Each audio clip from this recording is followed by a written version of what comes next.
You know what's interesting? I mean, you've had a long, illustrious career in journalism, and for me, at least getting to these kinds of levels where I'm able to talk to, say, politicians, it's very new to me now. It's the last year or two. And one thing that's really struck me, it's something that I've always heard said about politicians, but actually meeting them, I thought it was just said and wasn't necessarily true, but they're very strange people. I cannot believe how odd all of these people. And do you think, is politics just is it the type of person who wants to be a politician is often a bit odd? Yeah. I mean, I'd had it once described to me that the House of Commons and the whole Westminster Parliament is a bit like a school would be if they didn't have any bullies.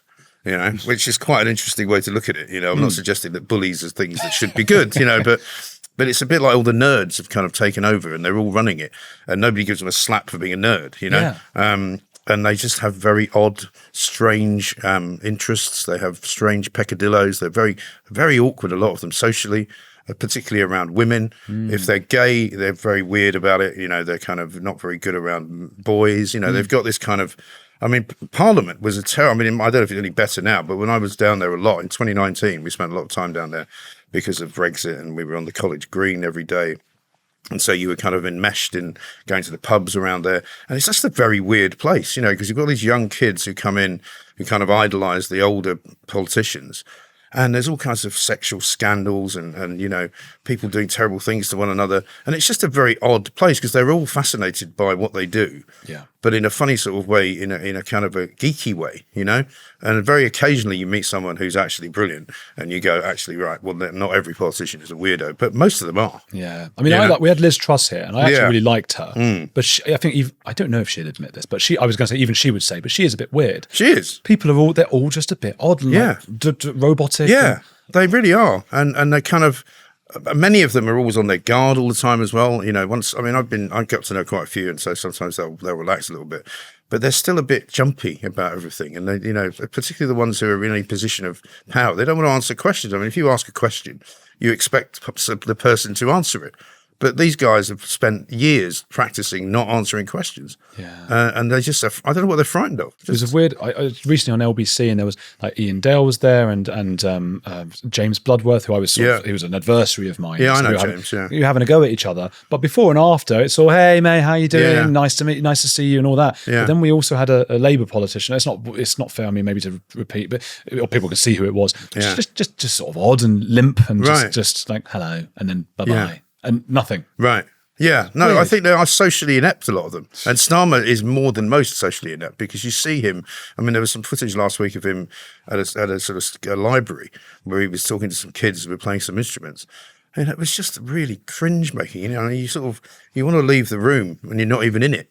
You know, you kind of go, I can't even watch this. He's like talking to kids as though they're adults. You know what I mean? I mean, I don't know if you're a father, but, you know, if you have children, you sort of know how to talk to them. He's got children, but he doesn't know how to talk to them. I find that odd. Maybe Obama and I think of like Trump. They're sort of they're not that. They know how to talk and work a crowd. Well, Blair was like that. I mean, Blair was very good at that. You know, he didn't have to be coached, and you shouldn't have to be coached really to be. If you want to be a politician, like Nigel Farage, you know, he's very good around people. You know, people feel comfortable. They don't mind going up to him and talking to him. Whereas Keir Starmer he's always like stiff and he looks as if he's worried somebody's going to say something he can't deal with. Why did he want to be a politician? I don't know. I don't get it. I don't know. Do you trust Reform and Farage, who is a personality, to sort this out? I do. I think, I mean, I've known Nigel Farage quite a long time. I know that there are people now out there who say, oh, he's joined the establishment, he's part of the elite. I'm not really buying that. I don't think that's true. I think Reform are the only party that's got a chance of actually, you know, breaking up the uni party, if you want to call Labour and the Conservatives that. I mean, the rest of them really don't have a chance of doing that at all. They're on the fringes. So, but Reform, you know, and I speak to Nigel a fair amount. You know, there are things that he's done that people haven't liked. But when you hear his version of what's happened, you kind of go, well, that kind of makes sense. It's often the way, isn't it? Yeah. I mean, so people who are not very happy with how they've been treated in Reform and that he's this kind of, you know, mono glot and he has to be in charge. Well, it's kind of his party, you know. I mean, he's the guy that makes it sing. Without him, they wouldn't have the seats they've got. Without him, they wouldn't have the popularity they've got. So, you know, sometimes I think you have to go, well, okay, he's in charge. You just have to go along with what he wants. You know, this idea of democratizing political parties is all very well, but it's a bit sort of pie in the sky. This was the conversation I just had with Ben Habib, who you just saw between, you know, I was trying to make this point to Ben that in many respects, Farage has been the most influential politician in the last 50 Yeah, no 100 question. years.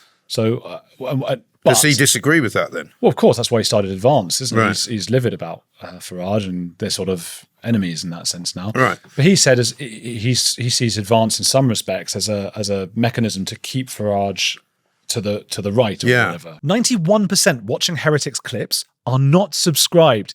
Quick favor, hit subscribe. Free, takes 2 seconds, and helps us question everything together.